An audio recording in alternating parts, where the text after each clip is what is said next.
Graça e paz da parte do nosso Senhor Jesus Cristo, amém? É um prazer, mais uma vez, nós estarmos aqui, é uma alegria nós podermos compartilhar aquilo que o Senhor quer falar aos nossos corações. Eu trago o abraço do pastor Éder, ao pastor Roberto, a toda essa igreja. Nós ficamos felizes em podermos quando recebemos esse convite para estarmos aqui, e nós firmamos um compromisso com o pastor Roberto Gaviorno, de que nós, tão logo que der, eu falei tão logo que der, e olhei para minha esposa, tão logo que der, provavelmente agora em junho, ele perguntou se nós poderíamos trazer um trabalho para a família. Nós temos realizado algum trabalho na Igreja da Estação, congregacional da Estação, tivemos a oportunidade de estar com o pastor Estélio, fizemos um trabalho com mais de 25 casais, foi uma bênção, e nós esperamos em Cristo Jesus também, nessa expectativa, que o mesmo trabalho que vai ser realizado aqui vai ser uma bênção também. Desde já, nós queremos agradecer também o convite. Eu hoje estou acompanhado, como o pastor Roberto bem disse, da minha esposa. Da última vez ela não pôde vir, estava com o compromisso lá com o Ministério de Louvor, mas hoje ela veio estar comigo, a Verônica, faz assim com a mão para todo mundo te ver.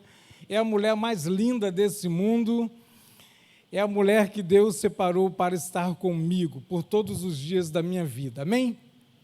Sem mais delongas, eu gostaria de convidar a você que, em reverência à palavra de Deus, você ficasse de pé. Nós vamos ler o livro de João, capítulo 12, versículo 24. Aqueles que puderem, fiquem de pé, os que não podem ficar assentados. Deus conhece a intenção do seu coração. Amém? Obrigado, querido. Obrigado.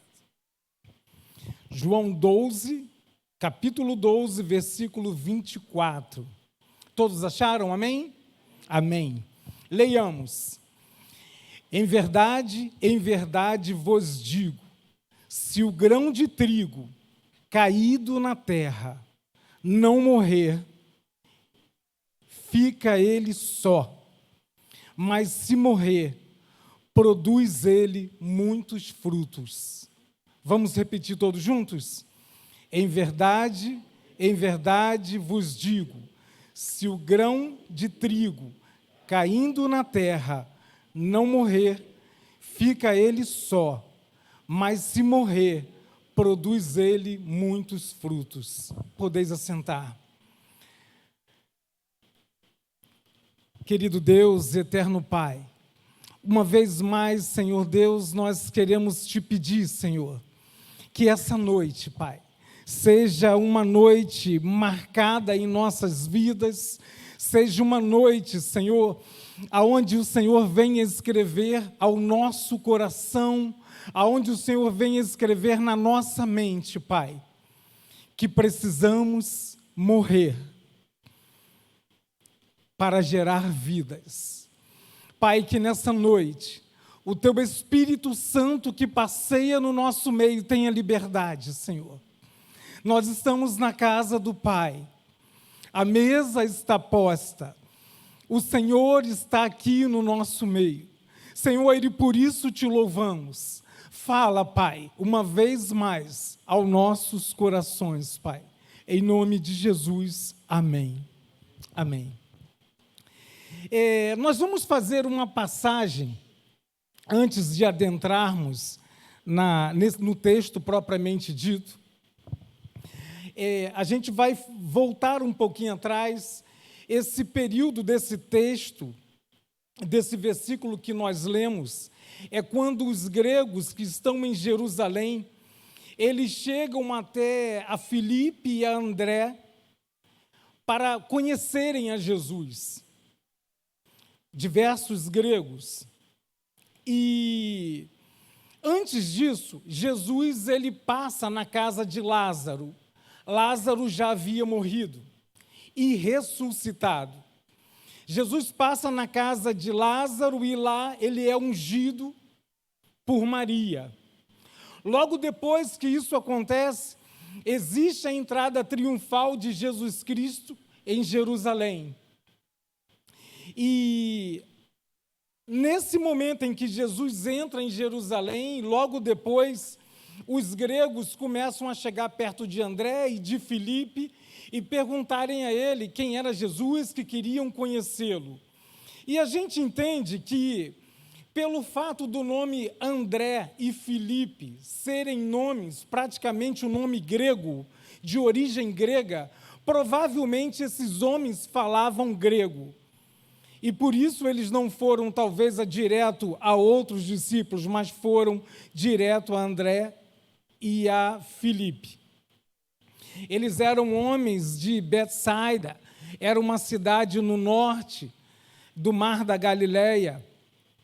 E ali naquele momento, Jesus disse que iria o receber.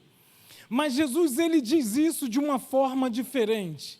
Ele diz que é chegada a hora do Filho do homem ser glorificado. Era necessário que aquele momento acontecesse. E Jesus, então, ele apresenta um princípio básico para nós cristãos. Um princípio básico: a vida por meio da morte. A vida por meio da morte. E se eu pudesse dar um título, se eu desse um título a essa pregação, a essa palavra, eu queria colocar um texto, uma pergunta nesse título: o que precisa morrer na minha família para que pudéssemos gerar vidas? O que precisa morrer na minha família para gerarmos vida? A gente entende que o mês de maio é um mês separado para a família.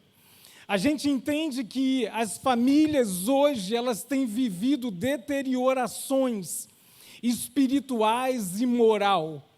E por isso nós vemos o mundo da forma como nós estamos vendo.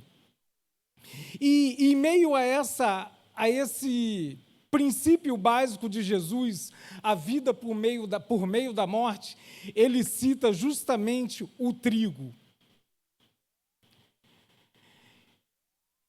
O trigo precisa cair no chão, ele precisa literalmente apodrecer, morrer, para ele poder germinar de novo e gerar vida, e gerar frutos.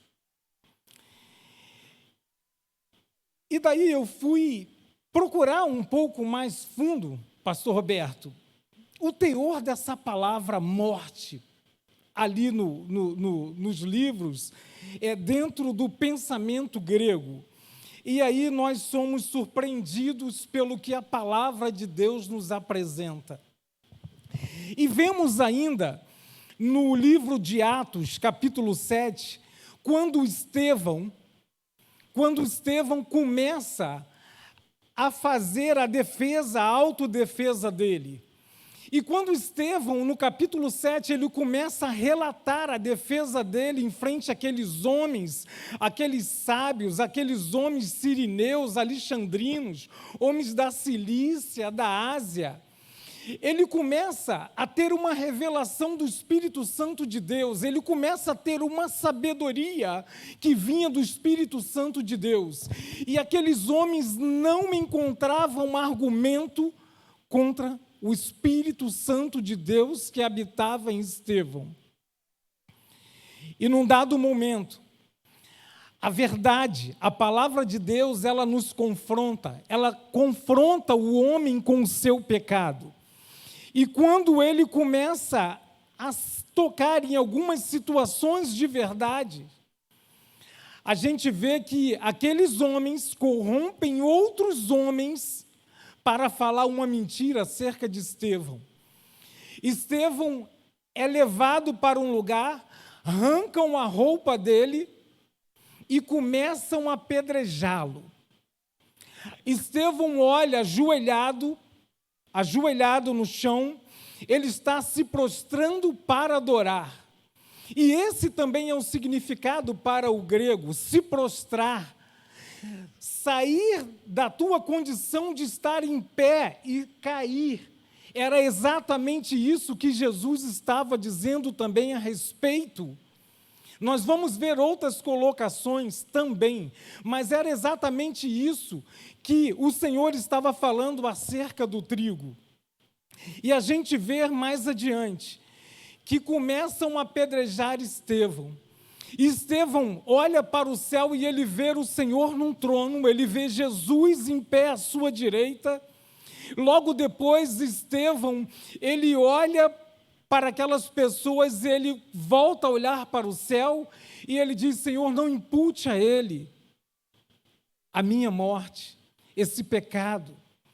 E a gente vê que aqueles homens pegam as roupas de Estevão e jogam nos pés de um jovem homem chamado Saulo.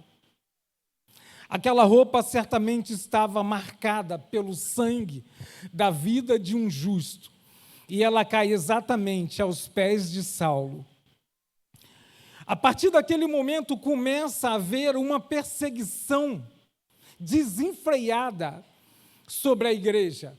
A partir daquele momento começa a haver uma perseguição, e diz a palavra de Deus que todos temiam a Saulo, porque ele estava ali cumprindo a lei, ele estava pegando aquelas pessoas, encarcerando, e tantas outras atrocidades. Mas naquela morte de Estevão, estava sendo gerado, estava sendo preparado a vida que Deus iria dar a Saulo. Uma vida diferente, uma vida diferente. Um homem que mudou a história do cristianismo depois de Cristo Jesus na sua caminhada. Um homem que carregava sobre eles as marcas de Cristo. Um homem que tinha um temor tremendo diante de Deus agora, porque ele ouviu a voz do Senhor. E a morte de Estevão gera vida a Paulo. Nós vamos ver também, em 1 Samuel, que Ana precisava, todos aqui conhecem a história de Ana, de Penina, de Eucana, que Ana precisava matar um sentimento que existia dentro dela. Era um sentimento de disputa. E também, no grego, essa palavra matar, que Ana precisava matar esse sentimento, era prostrar-se, era acabar as suas forças e literalmente cair. Foi exatamente o que Ana fez. Ana tinha um sentimento de amargura na sua alma. Ana tinha um sentimento de ansiedade, com disputa por Penina. E todo ano, Penina tinha um filho e Ana nada. E ela ria da cara de Ana. E ela debochava da cara de Ana. Quando Ana mata esse sentimento, aí eu quero chamar a tua atenção. Quando Ana mata esse sentimento, e ela pede ao Senhor, literalmente, um filho a Deus,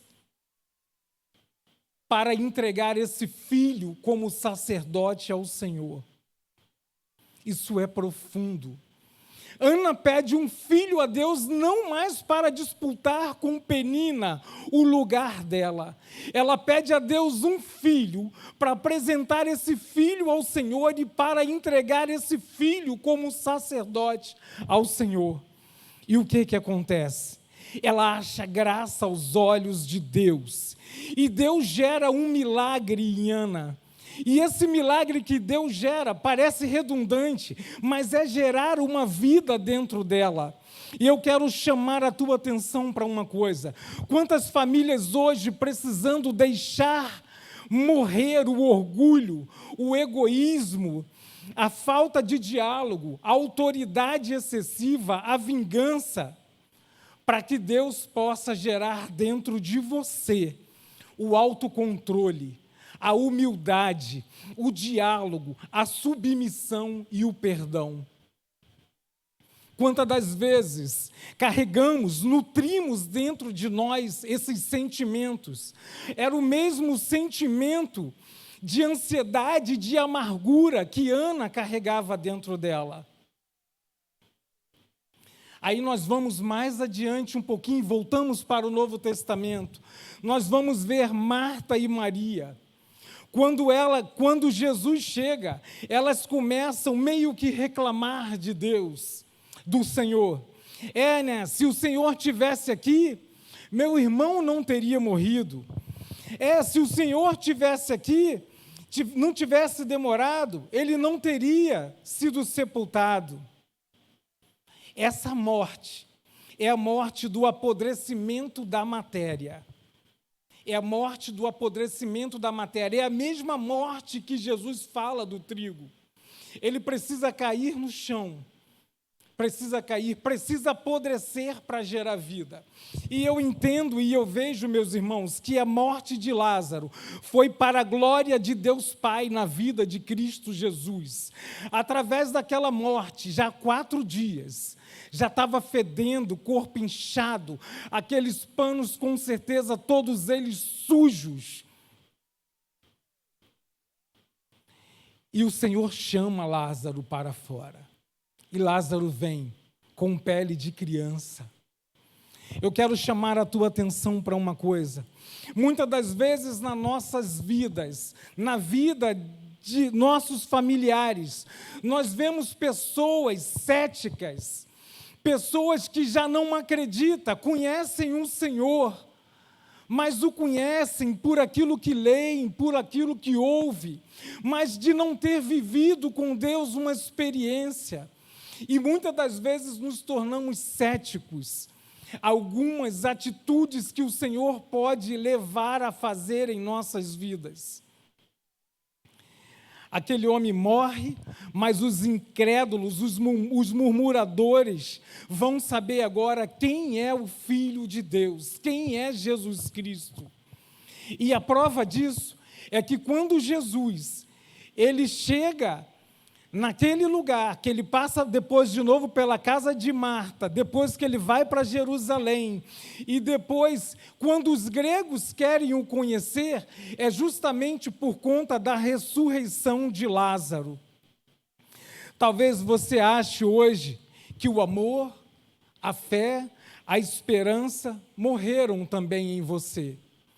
Talvez você conheça alguém assim dentro da sua casa, achando que a fé acabou. A palavra de Deus diz que a fé vem pelo ouvir e ouvir a palavra de Deus. Talvez você ache que a esperança também acabou, porque o mundo está difícil. Vai piorar. Vai piorar. Talvez você ache que o amor que você sentia pela sua esposa ou pelo seu esposo acabou e você tenha que viver de aparência. Deixa eu dizer uma coisa para você. Nós cremos no Deus do impossível. Nós cremos no Deus que fez a mulher, já em certa idade, que não podia gerar filho. Nós cremos num Deus que abriu o mar vermelho. Nós cremos num Deus que ressuscitou um homem 4 dias já morto. Esse é o Deus que nós servimos. É o Deus do impossível. Aleluia. Talvez algumas ou muitas áreas de nossas vidas precisam morrer para gerarmos vida no seio da nossa família. Talvez o que nós precisássemos ou precisamos matar na nossa vida, no seio da nossa família, sejam justamente tudo aquilo que citamos lá atrás. A nossa autoridade máxima dentro de casa. Talvez o nosso silêncio no momento em que nós temos que falar. Talvez as murmurações que temos diante da vida, das dificuldades em que passamos. São essas coisas que precisamos matar.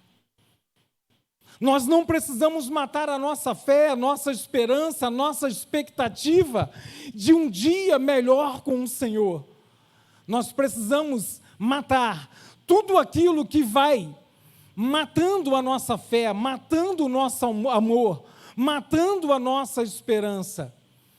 E são coisas pequenas, são coisas pequenas. Precisamos matar os pensamentos, as atitudes, os vícios, a incredulidade, tudo aquilo que nutrimos dentro de nós. Não parece, mas as igrejas hoje estão cheias de homens viciados.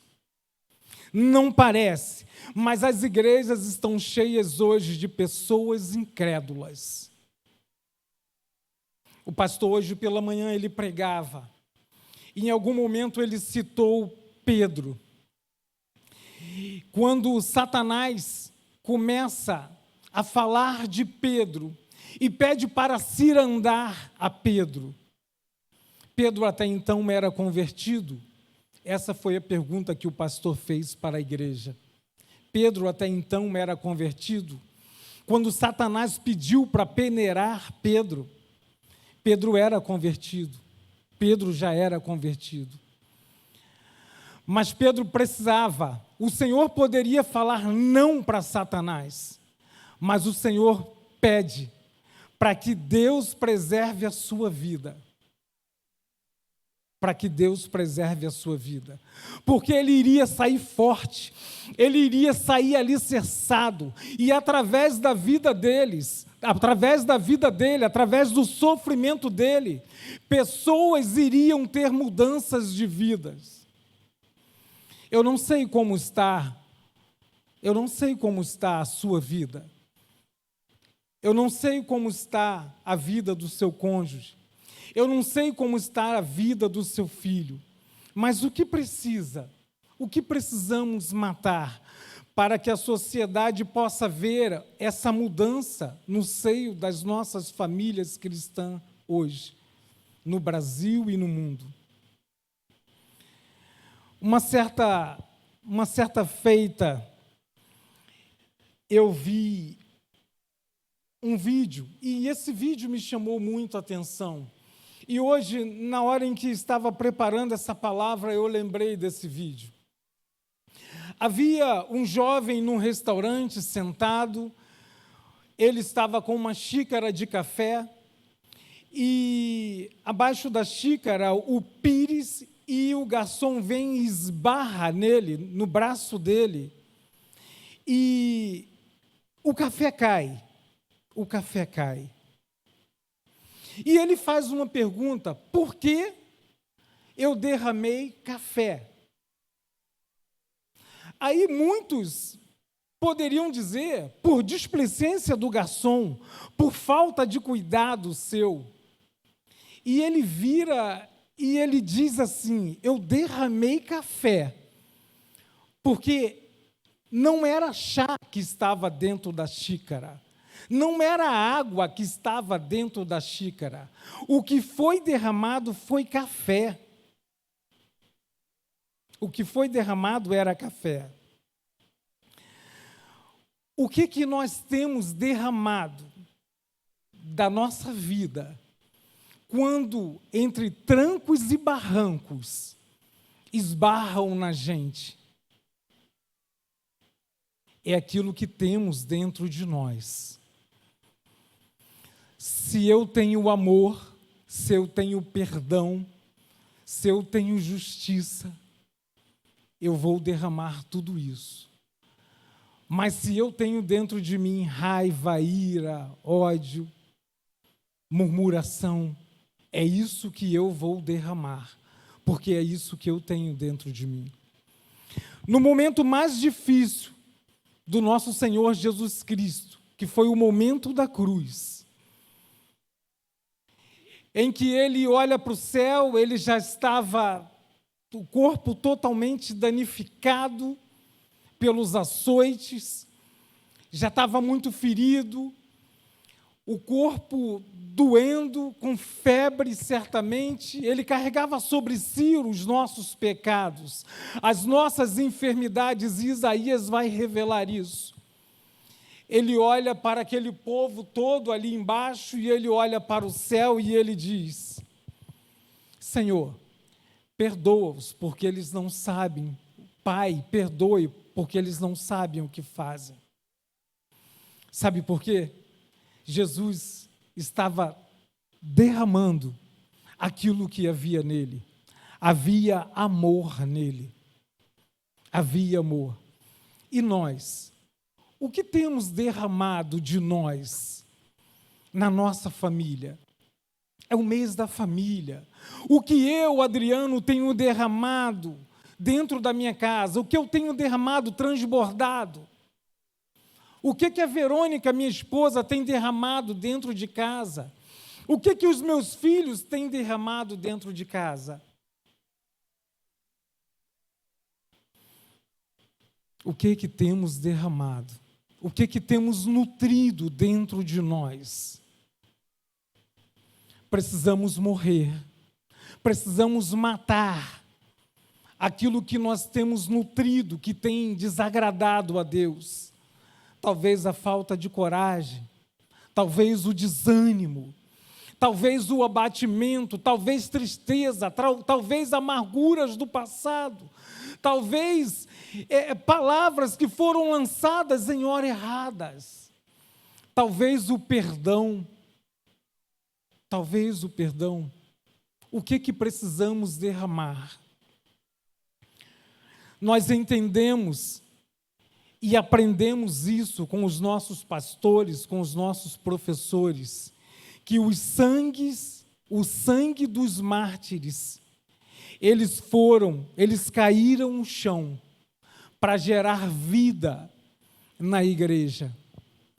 Nós hoje temos tudo pronto. Homens se debruçaram anos e anos da sua vida estudando. Homens se debruçaram, entregaram a sua vida, perderam o seu sangue, a sua vida, para que hoje estivéssemos aqui, sem perseguição, com a palavra pronta. O mistério que estava oculto foi revelado a nós. O tempo da graça chega, como o pastor citou aqui. E nós temos nutrido o quê quando aprendemos tudo isso?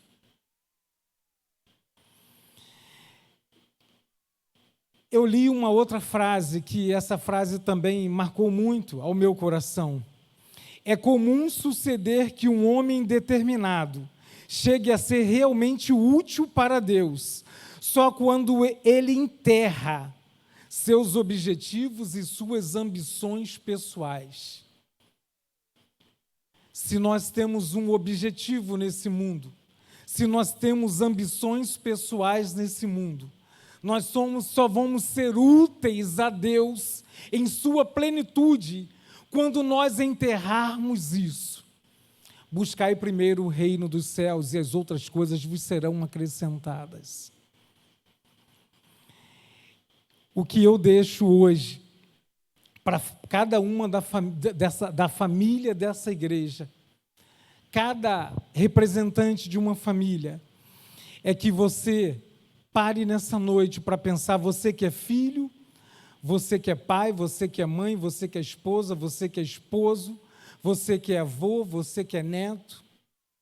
O que temos derramado de nós? O que temos derramado de nós? O que precisa nós enterrarmos para que gere no seio da nossa casa vida? Para que gere no seio da nossa casa vida. Temos visto os lares destruídos, temos visto e conhecido mulheres angustiadas, mulheres feridas. Temos visto os homens perdendo o seu lugar de sacerdote dentro de casa. Temos visto mulheres tomando o lugar do marido. Temos visto diversas coisas acontecer, porque não temos tido, como Paulo disse em Romanos 12, a renovação do nosso entendimento. Não adianta sermos cristãos, não adianta sermos uma família cristã só de coração, se a nossa mente não muda, Não adianta mudarmos a nossa mente se o nosso coração não mudar. Precisamos ter uma mudança por completo. Precisamos entender que para gerarmos vida, temos que matar alguma coisa, enterrar alguma coisa, para que o Senhor gere em nossas famílias vidas. Conforme eu disse, temos visto em várias áreas famílias que estão acabando aonde não deveriam acabar. Temos visto famílias morrerem por questão simples de se resolver. Deixa eu te falar uma coisa, às vezes basta um diálogo. Às vezes basta você se humilhar. Se a minha esposa não pode se humilhar, eu preciso me humilhar. Se a minha esposa não pode fazer, eu preciso fazer.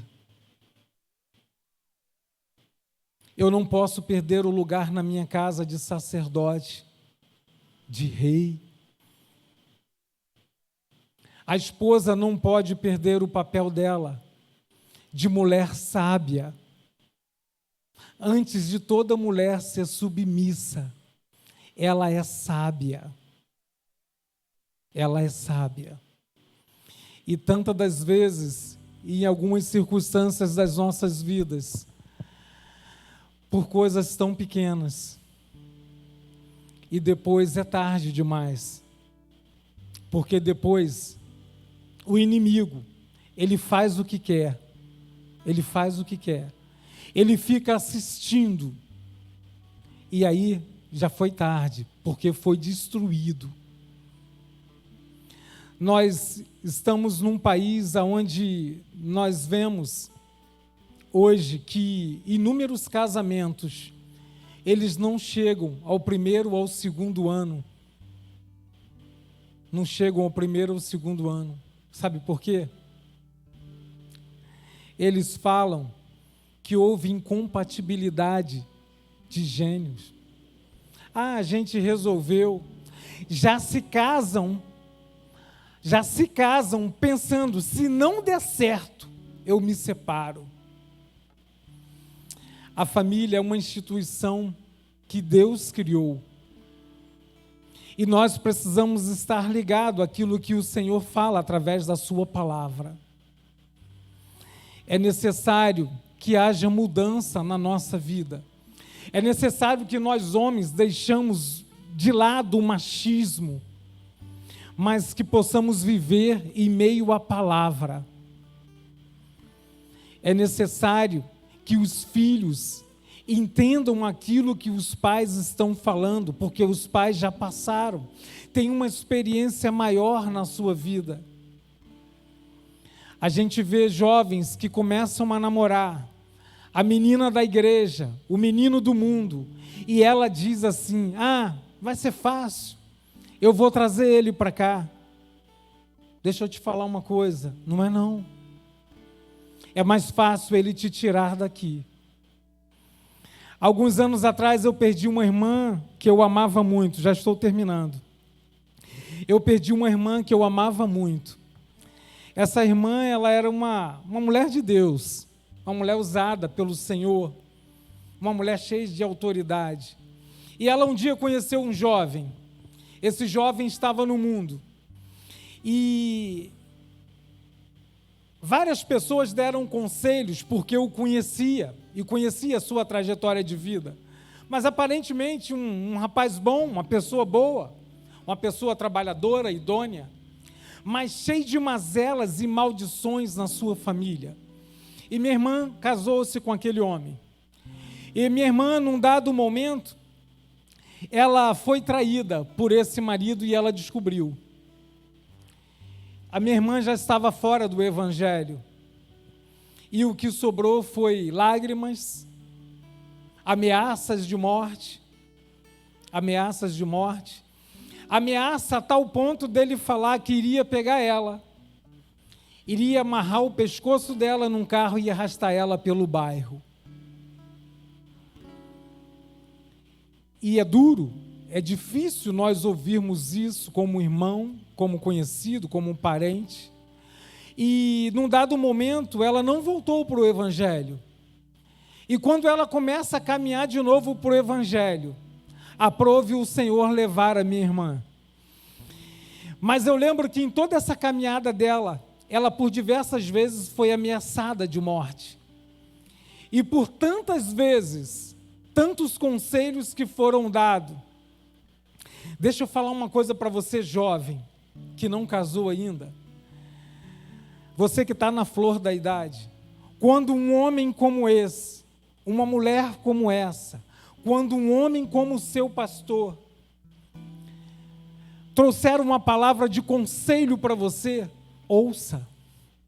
Ouça. Porque ele tem experiência, ela tem experiência de vida. Eles estão sendo o canal para aconselhar a vocês. E justamente o que minha irmã não fez. E ela faleceu, e depois vem os choros do arrependimento. Aquela família foi totalmente destruída. Quantas das vezes tivemos a oportunidade de falar da restituição daquele casamento, daquela família. E meu cunhado nunca quis ouvir do Evangelho. Nunca quis ouvir do Evangelho. Ela pensou que mudaria a mente dele. Ela precisou morrer. Precisou morrer. Para que um dos filhos depois tivesse vida. Para que um dos filhos depois conhecesse mais profundamente o amor de Cristo. E eu queria deixar para vocês jovens também, não somente para os homens, para as mulheres, para os cônjuges, mas eu queria também deixar essa palavra para você. Ouça o conselho do mais velho, do seu pastor. Amém? Mais uma vez eu gostaria de te pedir para que você estivesse de pé. Eu gostaria nesse momento, com a autorização do pastor, a hora já está avançando, são 19h20, mas eu gostaria de orar pela sua família. Eu gostaria de orar por cada família representada aqui essa noite. Amém? Oremos. Senhor Deus e Pai, em nome de Jesus, Senhor Deus, essa noite, Pai, eu creio, Senhor Deus, que Tu falaste, Senhor, ao coração de cada um, Pai. Assim como o Senhor falou ao meu coração. Pai, talvez os que estão aqui também, mas talvez quantas pessoas que estão em casa, quantos familiares, Pai, precisam nessa noite, Pai, fazer o que Ana fez. Talvez quantas pessoas aqui, Pai, precisam, Senhor, de igual maneira entender como Paulo entendeu. Talvez tantas pessoas aqui precisam entender aquilo que o teu filho falou, que é preciso morrer para gerar vida. Pai, aponta ao nosso coração e à nossa mente, Pai, aquilo que precisamos literalmente matar dentro de nós, para que haja vida, para que haja a presença do Teu Espírito em nossas vidas e em nossos lares, Pai. Pai, em nome de Jesus, eu te peço, Senhor, que o Senhor abençoe cada família aqui representada. Eu te peço nessa noite, Senhor, que cada família que está aqui, cada componente de uma família, Pai, que essas famílias sejam alcançadas através da vida dos teus filhos. Pai, que possamos nessa noite deixar aqui, Senhor Deus, no altar, um sacrifício vivo, Pai. Entregarmos aquilo, Pai, que tira a nossa esperança, a nossa fé, o nosso amor, Pai. Que possamos nos esvaziar de nós mesmos, Pai, e entendermos que necessitamos que o Senhor venha fazer morada contínua em nosso ser, Pai. Em nome de Jesus, Senhor, eu entrego cada família em Tuas mãos, para a glória do Teu nome, Senhor. Amém, Pai. Amém. Pastor?